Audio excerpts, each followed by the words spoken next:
So we're in week 2 of His House, His Way. This is a series on the church that Jesus is building. So how many were here last week? Okay, a few of you. It was a fun message on tithing, right? Did y'all enjoy that? It really was. I thought Pastor Adam did a fantastic job delivering. It was probably the best message I've ever heard on tithing, how he was able to tie the Old Testament sacrificial system into what it looks like in our culture and our context today. I thought it was absolutely amazing. I'm thankful that we have someone like him as an in-house elder that clearly has a gift for teaching, right? I mean, he definitely has a gift for teaching. And then he has a heart for serving. There he is. He's in the back on a camera today. He's in all black, so you might not see him, but that's his heart for this house, to serve, to walk in his gifting. So I'm super thankful for him. So as he was preaching that message, I thought of my tithing story. Let me tell you mine real quick. So I get saved in 2012. I'm 31 years old. And man, I'm on fire for Jesus. I start surrendering everything, my anger, my hurt, my father wounds, shame, guilt, everything. I'm just surrendering them, except my money, right? I got to the point where I'm like, I'll handle that, Jesus. Like, you can have everything else, but, you know, I'm a Dave Ramsey guy. I'm a budgeter. I got my spreadsheet. I was like, I think I'm good over here. I really don't need you to get involved too much. And at that time, my wife and I, we were tippers. We would call that. We would drop a 20 in the plate every once in a while. But, man, I felt such the conviction, really after a very similar tithing message, to like, man, I want to do this. And I think it usually does start here in the heart, where I'm like, man, I really feel like we should be doing this. But it was not making sense, right? That math does not add up. My wife and I were in the corporate world at that time, and we were doing well. And so to all of a sudden give 10%, like, that just, it didn't add up. We did not have that kind of margin built in our budget. And so what we did, and this is the analogy I always use, if you've seen the movie Ghost. Who's seen the movie Ghost? Okay, let's age ourselves. No, none of the young people are like. So it's Patrick Swayze, Demi Moore, Whoopi Goldberg, okay? In the movie, Patrick Swayze is the ghost, spoiler alert, so if you try to go watch it now, he dies pretty early on. He's the ghost. I know. If you're watching it with your kids, just fast forward through the clay pot scene, okay? You're good other than that, but just kind of skip that section. But there's a scene where him and Whoopi Goldberg, she's impersonating someone else.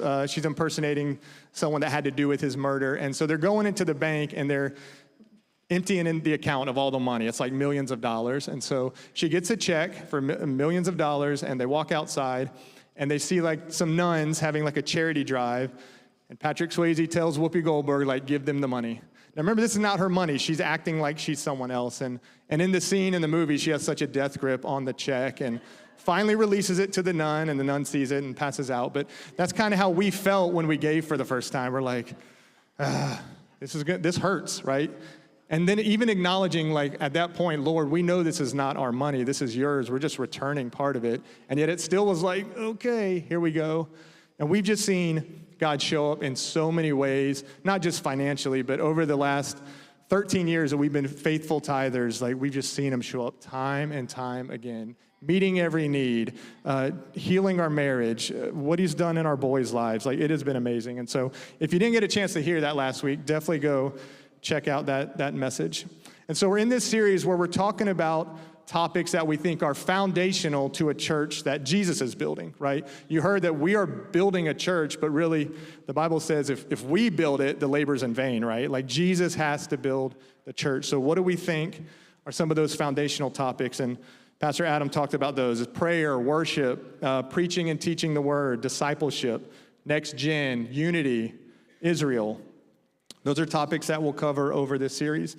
So when we were meeting about this series, and we kind of came up with this list of, like, what do we value here at Bold City? The one, of course, that stuck out to me was discipleship. I mean, I am the Connections pastor. Actually, a lot of churches, they would call this same role discipleship pastor. And so obviously I was drawn to that. It's a passion of mine. And so we hear that word a lot, disciple, really in the church world. But what does it really mean? Is it a process, or is it a person? And so the Hebrew word for disciple is actually talmid, and it means a student of a teacher or philosopher. So someone, not just a student like a learner, but a practitioner of an embodied way of life. So someone that practices a certain way of life, someone that is diligently working to be with and become like their master. So I'll have questions for you today throughout the message. And the first one I have is, who is your master? Or maybe, who or what are you following? What is your heart drawn to? Because we're all following something. If it's not Jesus, there is something or someone that we follow.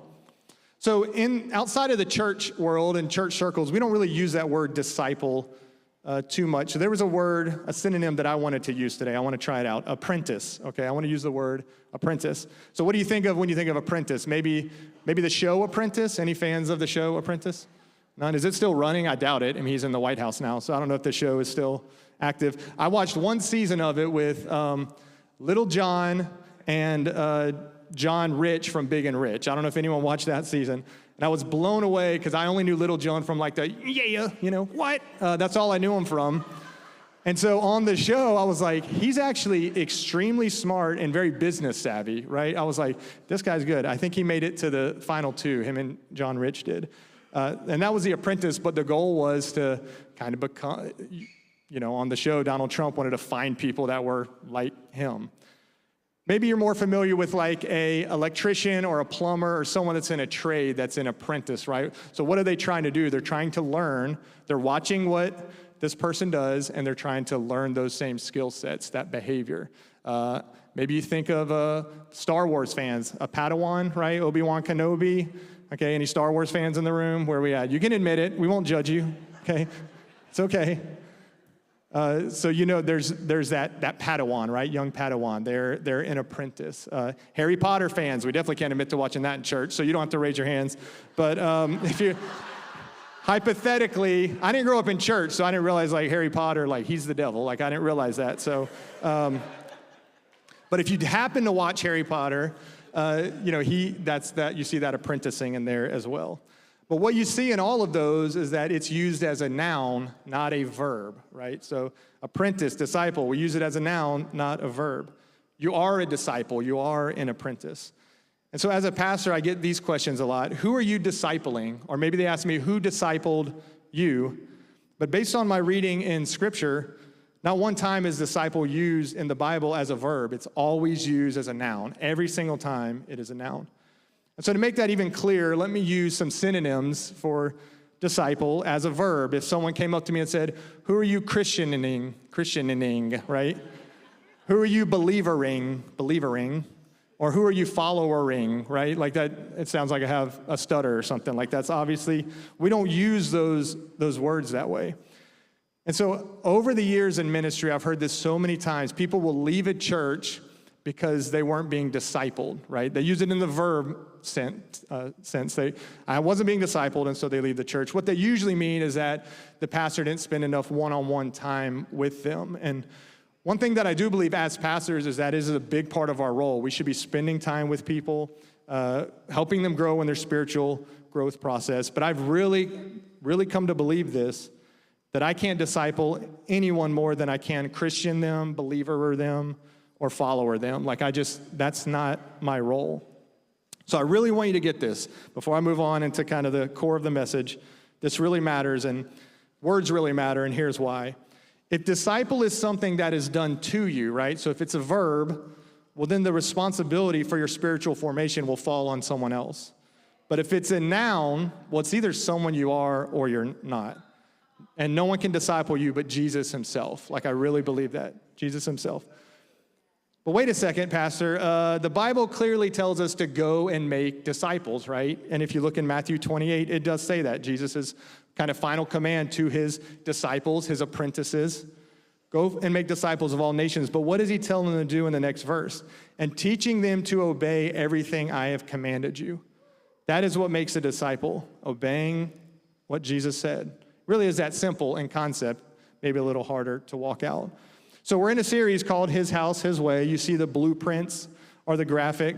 We're making it clear in this series that Jesus is our foundation, but Jesus is also our rabbi. He is our teacher.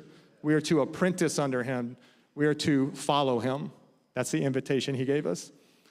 So today, that's what I'm asking you to do. Maybe for the first time, choose this, or for the 1,000th time, to accept the invitation of Jesus to a life of apprenticeship.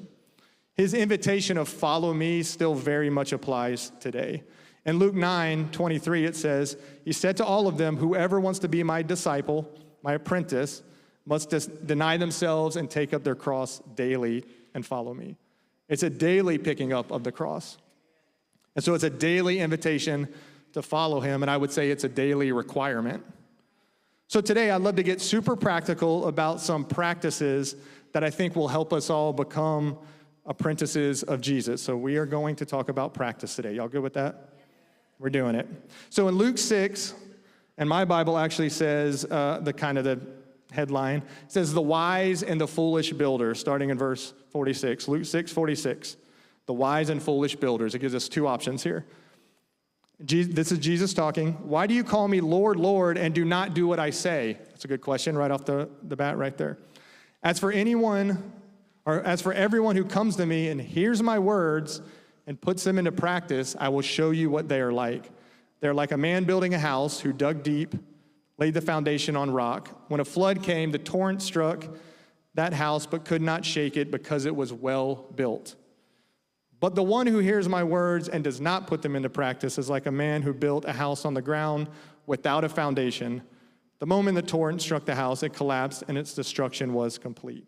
So obviously, which one do we want to be? We want to be the wise builder. How do we do that? We hear the words of Jesus and we put them into practice.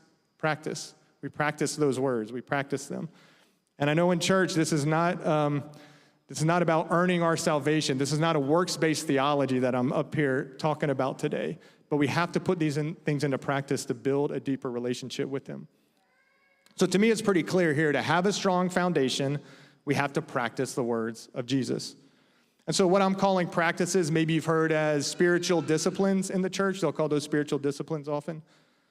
But here's where I'm currently at as a pastor, specifically a connections pastor. I no longer think my role is just to get you in a city group or get you on a serve team or get you through freedom or just get you connected, right? For years, that is what I just attempted to do. Just get them plugged in. All of those are great things to be doing, by the way. But my primary focus now is getting you at the feet of Jesus, getting you in his presence. Like if you can do that, he'll help with that other stuff. He really will. Because what I'm finding as I walk through life with people is that you can be doing all those things, city group, serve team, freedom. You can be checking off all the boxes, coming to church every week, and yet you feel stuck. Or like me, this was me years ago, I felt like my relationship with Jesus had just plateaued. Just like, I mean, this is great. Like, this is, Jesus, you've done so much for me, but like, is this all there is? Is this where we're at? Is this it, Lord? Maybe you're feeling that way today. Maybe you felt that way. And so whenever I talk about getting in his presence or spiritual disciplines, people usually will ask me this question, well, how do I do that? Because it can sound kind of super spiritual, like you just gotta get in his presence, like just get in his presence. I can sound like a mystic or a gypsy or something, like just gotta get in his presence, man, just do it.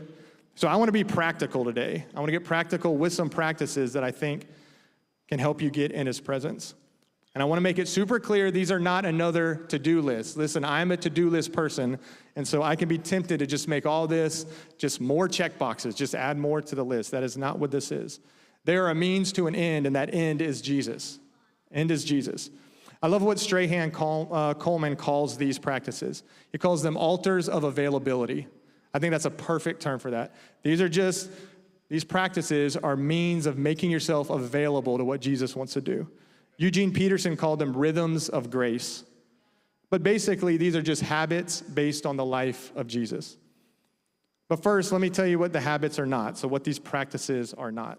They're not a litmus test to show how spiritually mature you are, okay? So if I check all these boxes off, all these practices, then I'm the chief around here. I'm above everyone else. I'm better than anyone else. That's not what this is. Here's the metric of spiritual maturity, love. Love is a metric of spiritual maturity, not discipline. And so the question as you walk through these practices, am I becoming more and more of a person of love? I love what Paul says in 1 Corinthians 13. I read the verses after this at every wedding, but what does it say right before these in the verses 1 through 3? If I speak in tongues of men or of angels, but do not have love, I am only a resounding gong or a clanging cymbal. if I have the gift of prophecy and can fathom all mysteries and all knowledge, and if I have faith that can move mountains, pretty impressive stuff. But if I do not have love, I am nothing. If I give all my possessions to the poor and give over my body to hardship that I may boast, but do not have love, I gain nothing. So Paul is pretty clear here. We got to have love. What's love got to do with it? Everything, Tina Turner, okay? Everything. It's not even in my notes. That's a free one. So once again, discipline is just a means to an end. The end is to be with Jesus. Disciplines are the path, not the destination. So disciplines are not the litmus test, and they also are not earning us anything. Once again, this is not a works-based theology. It's already been freely given. It's all freely given. We just have to walk in it. We have to practice it. These practices are a means of growing toward the life that God graciously offers each of us. He desperately offers it to us. And for me, this was a good one. They are not a means of control. Any control freaks, fellow control freaks in the room? Come on. Yep, that's me. Control freak here. Like, I love the to-do list. I love to be in control. If you've ever ridden in a car with me, you know I'm the one driving, okay? So if you ever, I say ridden in a car because, I'm in the driver's seat. Control issues, okay? I'm working through it. But we don't do these practices to get the results we desire, which is counterintuitive and counterculture, because most of the time when we're trying to achieve something, we have these action steps in place. As a staff, we're walking through the 12-week year. It's a great book to walk through on planning 12 weeks at a time, and it talks about action steps to get the goal that you desire. It's really a good book. That's not kingdom-minded, though, in this case. Like, this is not, because in the case of the spiritual disciplines and these practices, you're not doing the transformation. He is. His Holy Spirit is doing the transformation. You're just making yourself available. There's those altars availability again.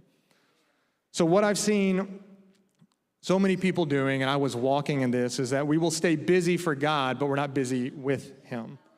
We're doing all the Christian things, but we just aren't being with God. And so my heart has honestly been breaking at seeing so many people just stuck. They're just in the same place as they were 5 years ago, 10 years ago. They're doing all the things, but they're just not growing with the Lord anymore. So that's what I want us to talk about today. That's what the practices are not. So what are they? And this is the best definition I found on what these practices are. The practices are disciplines based on the lifestyle of Jesus that create time and space for us to access the presence and power of the Spirit, and in doing so, being transformed from the inside out. Let me read that again. The practices are disciplines. They're based on the lifestyle of Jesus. They create time and space for us to access the presence and power of the Spirit, and in doing so, we're transformed from the inside out. So today, there's a ton of practices, by the way. Anything that Jesus did as a habit, we can make a practice. We could walk in nature, climb a mountain, wash feet. Anything that he did, we honestly could make that a practice. But there's just a few core ones that I wanted to talk about today. A few that I want us to encourage. This is, I really hope, an encouraging message. And here's the thing that I found as I walked through these practices is we can find Jesus in anything, okay? So I'm gonna go over some core practices, but we can find him in the mundane. We can find him in the everyday, day-to-day tasks while we're checking emails, while we're walking our dog, like whatever those regular things are. He is there. He's there. We just have to tap into that and access that. Anything can become a practice if it makes you available to him. So the first one I want to talk about is the Sabbath. Yay, the Sabbath. And, I taught this to the staff a few weeks ago because even as church staff members, we're not great at this. I know that for years, I just disregarded the Sabbath. I'm like, Lord, I'm doing stuff for you every day. Like, we're good, right? And I found that we're not. He really wants us to honor this Sabbath. I found numerous studies that show that there is a decline in the importance of Sabbath in every generation. So every generation, we just see more and more of a decline in honoring the Sabbath. And so I'm going to spend some time probably more on this one today than any of the other ones because I see more and more people just ignoring this command, honestly, or just making excuses of why they can't do it. And we have tons of excuses in our culture, how busy we are. We can do it. So Sabbath is mentioned 172 times in the Bible. In Acts alone, it talks about the disciples Sabbathing 85 times. So I found some pretty cool examples of what Sabbath can do. In the mid-1800s, as Americans were heading west for the gold rush, It found that this specific group of people that were Sabbathing, they honored the Sabbath, they got there faster than anyone else, right? So the Sabbath math doesn't really make sense. In fact, in one book, in this Immigrant's Guide to California, it said if you rest one day out of 7, you'll get to California 20 days sooner than others who don't, right? That, like, the math doesn't add up. Well, they're going 7 days a week, and yet we got there 20 days sooner than them because they honored the Sabbath. It is a strange paradox. Maybe something more familiar is Chick-fil-A. Chick-fil-A lovers, right? Sorry, you can't go today. I mean, you can go and sit in the parking lot, but wait for tomorrow. So early on, Chick-fil-A was just in malls pretty much early on. And so when their commitment to honor the Sabbath, they started that from day one, it honestly upset landlords at malls. And that's where they were. They were pretty much all located at that time. But eventually what these mall landlords learned is that Chick-fil-A produced as actually more in 6 days than the other tenants did in 7. And we still see that today, right? Chick-fil-A is consistently a high producer in the fast food industry. There's actually increasing evidence that regular Sabbath observance may extend our lives, so we can live longer. Dan Butner found that Seventh-day Adventists, they follow strict guidelines about food, exercise, and the Sabbath. They live an average of 10 years longer than the average American. So if Sabbath, which is this weekly rhythm of rest, if it's so productive, why don't we do it? Why don't we all just do it? We don't have time, we're busy, there's plenty of things. Maybe we view it as boring, legalistic. Maybe we grew up in a denomination that was real strict about it. Maybe we think it's just this life-sucking chore if we think of it honestly at all. Here's what Jesus says about it in Mark 3 in verse 1. It says, Jesus goes into the synagogue, and a man with a shriveled hand was there. Some of them were looking for a reason to accuse Jesus, so they watched him closely to see if he would heal him on the Sabbath. Doesn't make sense, right? Why would healing him on the Sabbath be an issue? So Jesus, to start a fight, I believe, said to the man with the shriveled hand, stand up in front of everyone. And then Jesus asked him, which is lawful on the Sabbath, to do good or to do evil, to save life or to kill? But they remained silent. So here we have these Pharisees. They were criticizing Jesus for doing something life-giving because it didn't adhere to the letter of the law of the Sabbath. But notice Jesus here didn't say the law was irrelevant. Rather, he said the Pharisees were just missing the point completely. The passage that immediately precedes this story in Mark 2:27 says the Sabbath was made for man, not man for the Sabbath. So what did Jesus mean by that verse? Well, let's do a quick history of the Sabbath, and maybe this will make more sense. So the first Sabbath day, when was the first Sabbath day? Anyone know? Creation, okay? In creation. Genesis 2 is where we see the first Sabbath day. By the 7th day, God had finished the work he had been doing, so on the 7th day, he rested from all his work. Then God blessed the 7th day and made it holy because on it he rested from all the work of creating that he had done. It was so interesting when I read this to note that Sabbath is the first holy object in history. On the previous 6 days, God makes everything and either deems it good or very good, but the Sabbath is the first thing that God calls holy. And as one writer noted, I love this quote here, in a world where Wi-Fi boosters are attached to church steeples, no place remains sacred.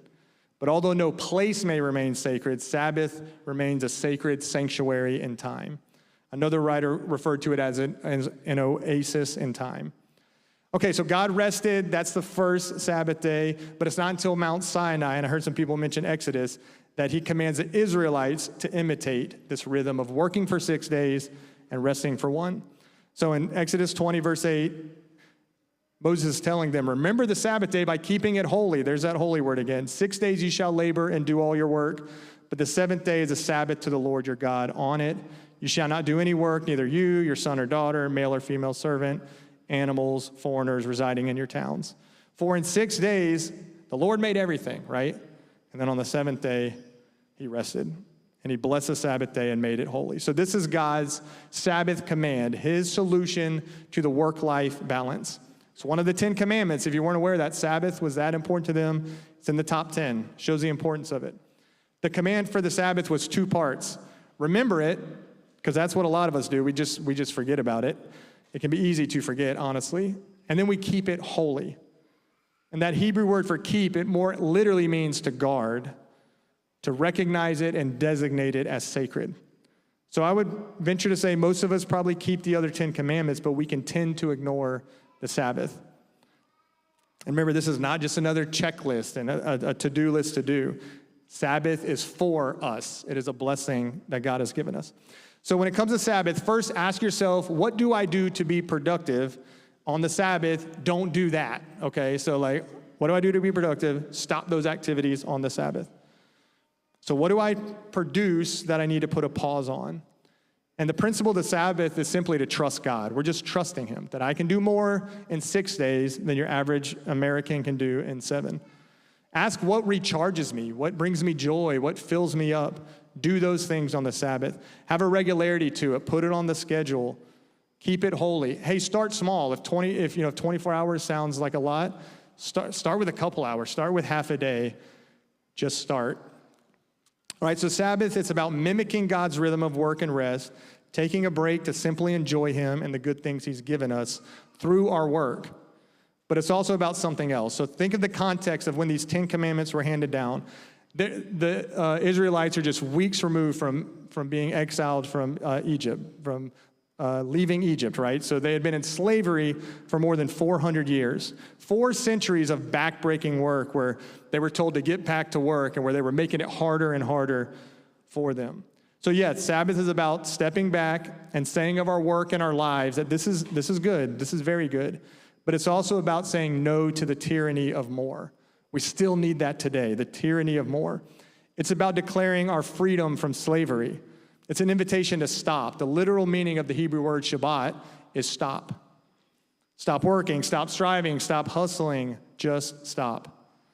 And in our modern day hustle culture, to me, that sounds pretty awesome, right? Like, yes, I just need to stop. So God rests. He commands the Israelites to do the same. And so this is where they get into trouble. God's people, they take that good gift of Sabbath and they regulate it. They add 1,500 rules of what a person could or could not do on God's holy day. I read a book recently where a Jewish man asked for help from someone walking down the street, and he just needed someone to push an elevator button because on the Sabbath, they're not allowed to push an elevator button. Seems crazy, right? I was like, just take the stairs, bro. But he didn't want to walk up that many stairs. So they just added all these rules of what you could and could not do. And so with the addition of all these man-made rules and regulations, what God created to be life-giving had become life-draining. And so that's kind of all the historical backdrop of that exchange we read between Jesus and the Pharisees. And so when Jesus said that Sabbath is for man, he's reminding us Sabbath is not about keeping all of these rules. It's probably going to look different for all of us. It's about enjoying God, his good gifts, and declaring that we're no longer slaves to sin, to our employers, our clients, our email, our smartphones, or the constant demands for more, that we are free. So Sabbath isn't another thing I have to do on my to-do list. It is an island of get to in a sea of have to. And I saw this, I got a beautiful depiction of this. I went on a field trip with Carter, my 8-year-old, to the Jacksonville Symphony, which if you want to sign up, yep, you were there, Miss Miller. If you want to sign up for second graders to go to Jacksonville Symphony as a chaperone, don't do it. Just advice, like, it's not fun. They won't stop sitting up inside the chairs. The chairs make a lot of noise, and they were just bouncing. It was just, they're making their own symphony in the chairs. That sounded way worse. But one beautiful thing that I did see, there was the fun little conductor guy, and he didn't have the wands. I wanted him to have the wands, but he had his hands. But I noticed something throughout the concert is that when his hands came up, that's when anyone playing like a wind instrument would take a breath. They paused and breathed. And once I caught it the first time, I was like, oh, they do that every time. That's pretty neat. And so that to me was a picture of the Sabbath, that Sabbath is the upswing of my week where I breathe, I catch my breath, and it energizes me for the week ahead. That is a Sabbath. So I want to encourage you, if you're not doing that already, like, sit down, spend time with the Lord. Like, Lord, how can I honor the Sabbath? What does that look like? It can be a different day of the week. This is not about a list of rules. Mine is Thursday sundown to Friday sundown. That's kind of what we do. My family and I, we're trying to work out how to do a Sabbath as a family. We did it yesterday. We went to dinner. We watched a movie. It was awesome. Like, we're trying to find ways to really pour that into our kids and show our kids that example. So Sabbath, that's my first one. Let me move on to solitude. Is that exciting for people? Who's excited about solitude, okay? Anyone with small children raises their hands? Okay, got it. Many theologians actually agree that solitude is the most foundational practices of Jesus. And we are terrible at it today, right? We're just not good in our culture about solitude. Because when I say solitude, I don't mean being alone, because, if you got this thing with you, you're not alone, right? So, well, yeah, I'm alone all the time, I'm on the toilet for 30 minutes with this thing. I'm not speaking from experience at all. That is just, I don't have 4 boys and often depart to the bathroom to get away from them. That is not me. That is just someone I'm familiar with. Okay. Henry Nouwen said, without solitude, it is virtually impossible to live a spiritual life. And so solitude has that unspoken but ever-present companion, silence, okay? When I say solitude, I'm talking about solitude and silence. Because like I said, you can be alone, but in our culture, you're not in solitude. If your phone's around you, you're not in solitude. Because the quiet is where we go to find God. Because in the quiet, all the noise of our world, all the distractions, the chaos, the lies, they fade away. And what's left in its place is the peace and presence of God. You have to find the quiet to find God. And so I did this. This was so awesome, the timing of all this. So I had planned for myself a silent retreat before I was scheduled to preach today. It's kind of awesome how it worked out. So it was my birthday last Monday, 44 years old. Thank you. Yep. I know. I look much younger. I get it. You don't have to tell me. Why does no one laugh at that one? My wife and I, this is exciting. We're the same age for exactly 3 weeks, and then she becomes my cougar again, okay? So she gets 3 weeks of just enjoying dating a man, marrying a man the same age as her, and then she becomes older again. So I'll pay for that later. So for my birthday this year, I decided, this is crazy, I was like, I'm going to go do a 24-hour silent retreat. I know, that's what we all want to do for our birthday, right? So I found this Airbnb out in the Lake Butler area, in the middle of the woods. It was tiny. It didn't even have a bathroom or a shower. There was an outhouse and an outdoor shower that I had to use. But it was awesome. What did I do? I went on a couple hikes. I laid in a hammock, just looking at the sky, read a book for a little bit. I just sat with the Lord. And that was the whole point of the retreat, just to be with the Lord. A lot of people had questions for me. They're like, so you didn't talk for 24 hours? And it's not about, that was the scariest part to people. So because when we hear this, we start to get legalistic and we want all the rules with it. And I was like, well, no, I talked. I went into a state park. I had to pay the $4 entry fee. It would be pretty rude if I was just, waving at the lady or pulled out a whiteboard and wrote on it. So I did say good morning and, thank you. And then I had my dog with me. And so the word that I said the most was just his name the whole time, Ollie, because he kept chasing after deer. There were so many deer in this state park. It was awesome. And we had it all to ourselves, but he kept taking off after him. And eventually I'm like, he'll come back. I don't think a deer is going to do anything to him. So he did. He lived. But for me, it wasn't about me being silent. It was about silencing the world. So I had no TV, no phone, no music. There was no sounds that I could control. And so just being in nature, just being with the Lord. The second common question I got was, are you becoming like Aaron Rodgers? That was the thing that I got next. He is a famous football player, NFL, that he's kind of weird now. He does weird stuff like this. But I'm not going that route. I'm not sitting in a isolation chamber for 3 straight days in the darkness. I promise you I won't do that. So this was just about enjoying the Lord. Eliminating the distractions and just enjoying the Lord. It's not about, for me, it wasn't about getting some huge revelation. It wasn't about praying. I didn't pray much at all. I just spent time with him. Just this thankful spirit of being with him. Because the enemy loves to just keep us distracted. He just wants to distract us. And so this is your fight against that. And so I highly recommend it, even if it's, like I said, for an hour, even if it's, for me, walking my dog, just giving 30 minutes to the Lord, spending time with him. So I want to encourage you, find solitude, find silence. You'll find God in those. You really, really will. And look, this is really what I'm doing right now. I'm on a journey. Y'all may have noticed this the last few times I've preached. I'm on a journey I fully believe Jesus has invited me into. And I believe he's inviting you as well, just to follow him. I mean, it's the command he kept giving over and over again, right? Follow me. Follow me. And it sounds simple, but we walk this life and we lose track of that, of just the simple invitation of following him. Like we miss that as we walk this journey. So I'm trying to almost go back to the beginning. I just want to follow you, Jesus. I feel like Andrew in John chapter 1, where he goes to Peter and he tells him about Jesus. He's like, you got to see, we've met the Messiah. Come see this guy. And then Philip goes to Nathanael and says, man, you won't believe who this Jesus guy is. He's the Messiah. Come and see. And so that has been my philosophy lately. Just come and see. Like, come and see him. Like, look past me and look to him. Jesus exemplified solitude a ton, by the way. Luke 5:16, it says, Jesus often withdrew to lonely places and prayed. Mark 1, very early in the morning, while it was still dark, Jesus got up, left the house, went off to a solitary place. One of those days, Jesus went out to a mountainside to pray and spent the night praying to God. Mark 6, the apostles gathered around Jesus and reported to him all they had done and taught.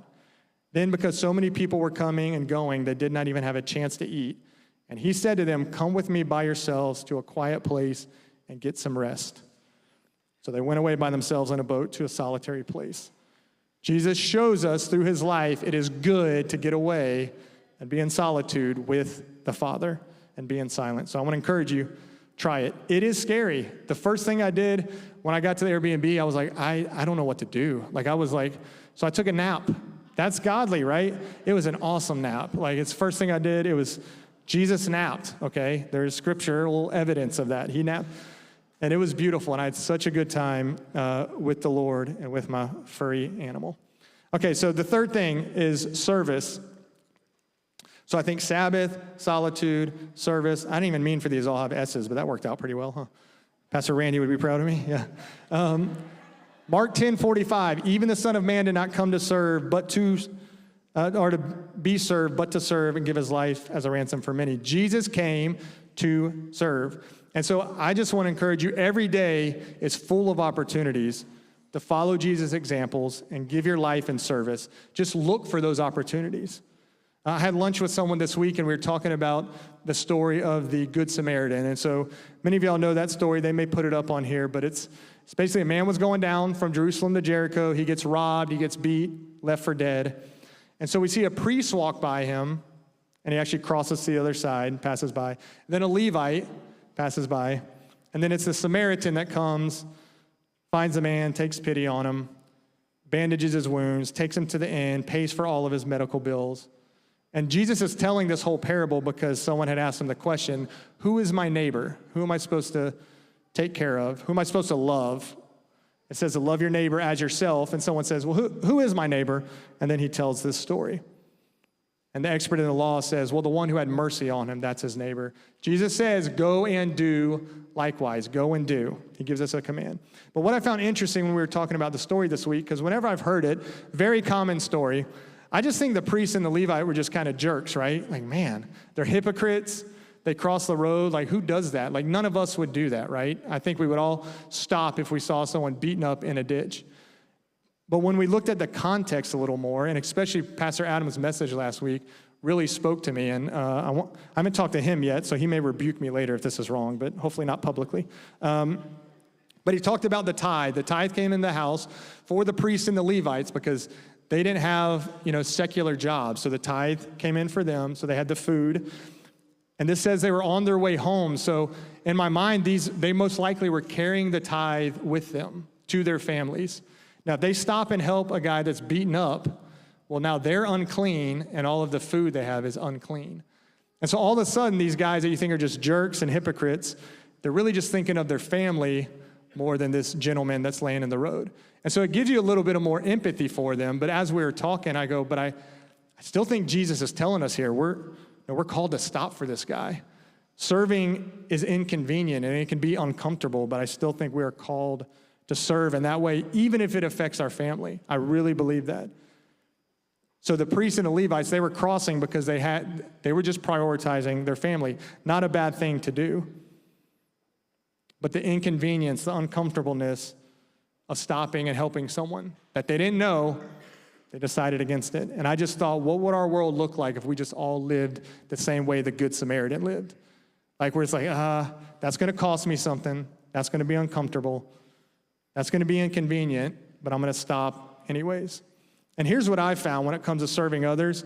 It actually ends up benefiting the server as much as the person you're helping. I mean, who's been on a mission trip where you've seen this, right? Everyone that's ever been on a mission trip, they come back and they go, oh, that was for me. Like, I was helping people in a third world country, but I'm coming back like, I needed that. And so if you haven't been on a mission trip, highly recommend that. But Jesus says in John 13, he says, I have set you an example. Once again, he lets us know how to follow. He makes it pretty clear that you should do as I have done for you. Very truly, I tell you, no servant is greater than his master, nor is a messenger greater than the one who sent them. Now that you know these things, you will be blessed if you do them. And so another question to ask yourself again today, do you want to be blessed? This is Jesus washing the feet of his disciples, taking the lowly seat, and he's like, hey, what I just did for you, it wasn't convenient, it wasn't comfortable, it cost me something, made me my dignity. Do that for other people. And you will be blessed if you do it. And anyone, if you've served people, you know that that is the case. You are blessed. So Sabbath, solitude, serve. And then my last one is community. So sorry, I didn't have an S for that one. Community. Community. John Ortberg says, we generally sin alone, but we heal together.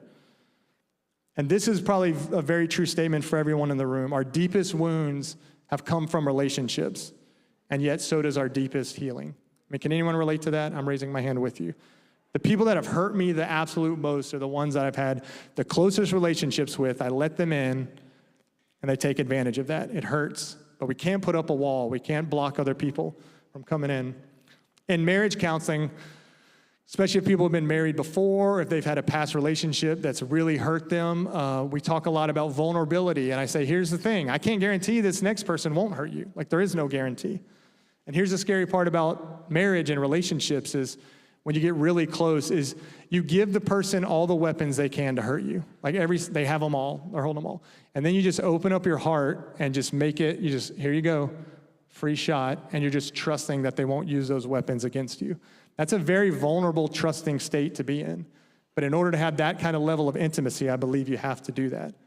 And so here's the thing. We're just not meant to follow Jesus alone. It's in a relationship that we are formed and forged.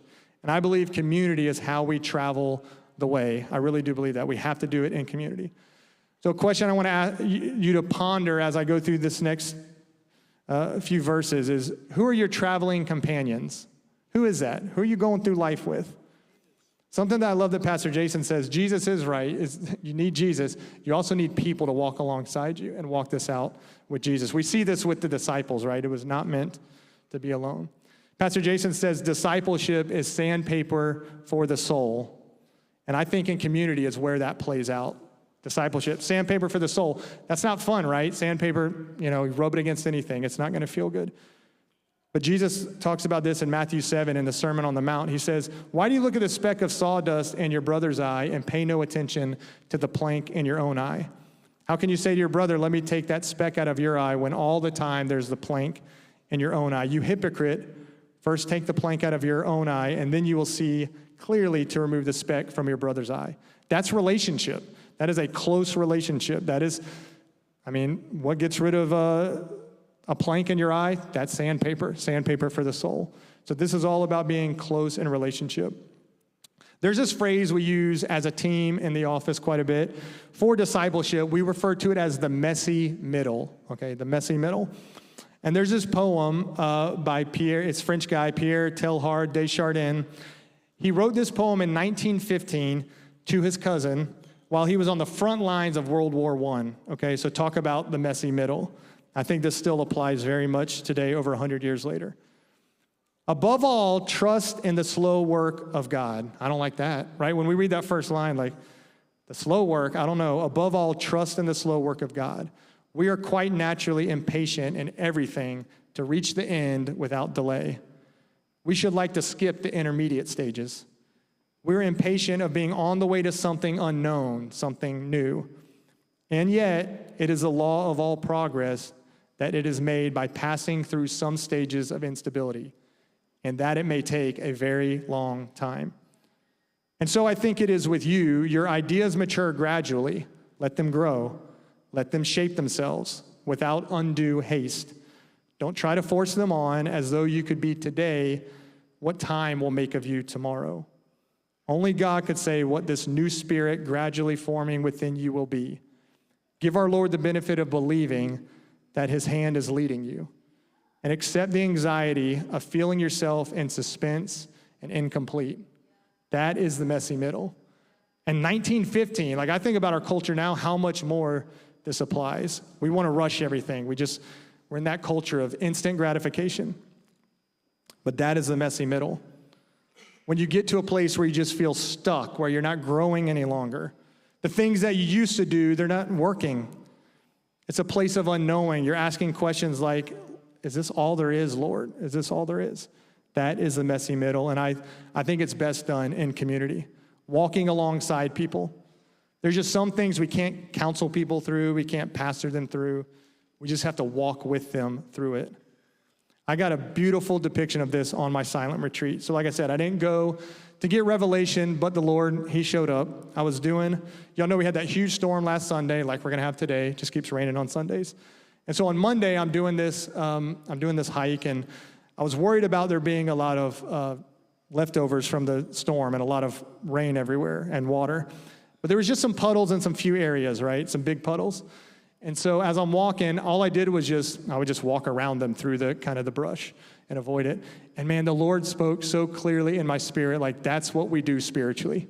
Like we try to avoid the messy middle. Like we don't want to walk right through it. Can we just walk around this? Like it'd be a lot easier, a lot less messy to walk around this. And he's like, that's not the path I have for you.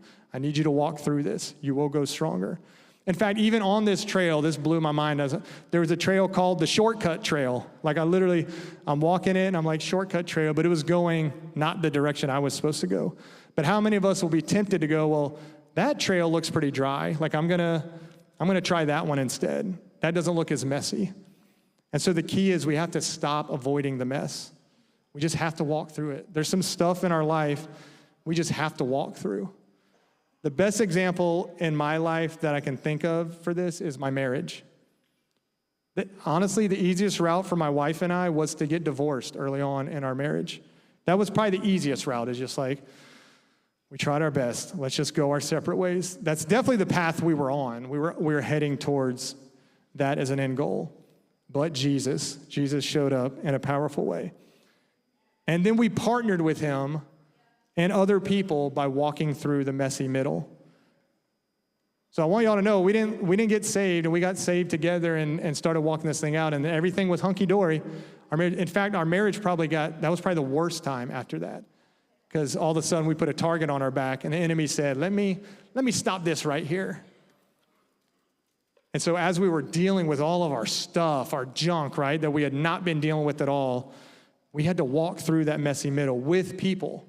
And counseling is great, pastoring is good, all of that, but this was stuff we just had to walk through. We had to deal with our junk. But I look at where it's brought us today. I am madly in love with this woman. We're celebrating 17 years next month, and and I tell people, when it comes to our marriage, what you see is what you get. We really are that. Puppy dog love still, I promise. We are. It's awesome. I'm obsessed with her. I don't know if that's a good word to use. I think with your wife you can. But we really are, obsessed. Not where I'm going to, never mind. I won't go that far. But I am. We love, you can still have that first date love 17 years into marriage. We are a testament of that. And so whenever I brag on our marriage and I tell people our marriage is our biggest ministry, I am not telling people to look at us. I'm saying, look at him. He did it, because if it's left up to me to do, it will fall apart again. If I try to make this thing happen on our own, it will fall apart. It is him. It wasn't just him then, it's him now. It will continue to be him. It's prioritizing him. But we had to go through a mess to get to that point. Years and years of it. It was slow going. And we still have to walk through the messy middle from time to time. If we see the puddle, here's what her and I do. If we see the puddle, we walk right through it. We don't try to avoid it at all. We address it head on. That's the marriage advice I always give people. You just have to address it head on. And the minute we stop putting him front and center, this thing could fall apart. He has to be the priority. I see so many great ministries in our church that do this really well. Wayfinders does a messy middle really well. They meet together weekly and they check in with each other all the time. Bold City College does this really, really well. We see this in our city groups, in our freedom to a degree, but we have ministries here that they're willing to walk with people. So you got to find your traveling companions. Who are those for you? Jess and Carmen, y'all can come on up. I'm landing this plane. So my hope for today is just to give you some practices, just to start somewhere. I could keep going. There's a ton. We could do I was talking to Pastor Randy. We could do a whole series on this because there's so many things that Jesus did well that we can follow. Just start somewhere with him. Sabbath, solitude, community, serving, start somewhere. Here's what I've discovered over these last few years I've been on this journey. His love is so great. Like there's level after level and layer after layer. I just keep discovering deeper things with the Lord. So that's kind of my goal now is like, I'll never arrive with him completely on this side of eternity. I just want to keep doing like, what's next? Now it's kind of this excitement of like, what's next, Lord? What do you have for me next? He gave me the Lord's so good. Like he really does. Y'all know I like to run in the woods, right? You know that. We talk about it. And he always, I don't know why for me, I think it's because I quiet everything down and he just shows up. He's probably trying to talk to me all the time, but it's when I can shut everything else up that I can hear his quiet voice more clearly. So this time I'd asked my wife to go. She usually goes with me. She was like, nah, I'm good. And now I'm thankful that she didn't because my 8-year-old Carter wanted to go with me. And he usually doesn't go walking in the woods with me. So Carter and Ollie are a little 8-pound mini golden doodle, and we're going through the woods, and we're just walking, and then he starts doing this. Deb, can you play the video of what Carter starts doing? Let's see. Look at that. He just starts skipping. Now, you guys have heard that I like to skip with the Lord, okay? You can judge me. I don't care. Our Heavenly Father loves it, so I like to skip in these same woods with the Lord. He's never seen me do it. Carter's never seen me do it. I don't even know if we've talked about it, but as we were walking, he just started to skip. And it was this beautiful visual to me of like, he was just alone with his Father, clearly comfortable, not embarrassed, not ashamed, not thinking of anything in the world. He just started to skip. It was just this amazing thing. So I was like, I had to film it real quick. And I was like, this is awesome. But then when we were walking back, we walked about a mile in, came back, we're walking back. And we're just, 100 or 200 yards from the parking lot. And he comes up and just starts hugging on my arm, kind of walking with me. But it's kind of a weird hug. I was like, okay, what is he? Maybe he's just tired because it's a longer walk for him. And so I was like, okay, for about, 10 or 15 seconds, he did that. And then he let go and started walking normal. And he's like, do you know what I was doing? I was like, being weird? I don't know. Like, you do weird things. And I had to write this down as soon as he said it because I would forget what beautiful these words were from a child's mouth. He said, I was just closing my eyes so that you could lead me. And I was like, Holy Spirit, you're so good. Like that's, because I couldn't see his face from that angle. And I was just closing my eyes so that you could lead me. And I was like, what a beautiful example of childlike faith, of a son or a daughter just being content with being with our Father. Just complete trust, innocence. And what was awesome about that is this trail is so wet all the time, like if it rains at all. And so as he was doing that, like I had to lead him around a particular messy part. And it stuck out to me. And I didn't even know that I'd be using it today preaching. This was a few weeks ago that this happened. But that is what I was thinking today, like, what do I want to leave y'all with? And it's just this, trust him. Just be content being with him and on the Sabbath and solitude, serving others, find your traveling companions. Trust your Father. He really just wants to spend time with you.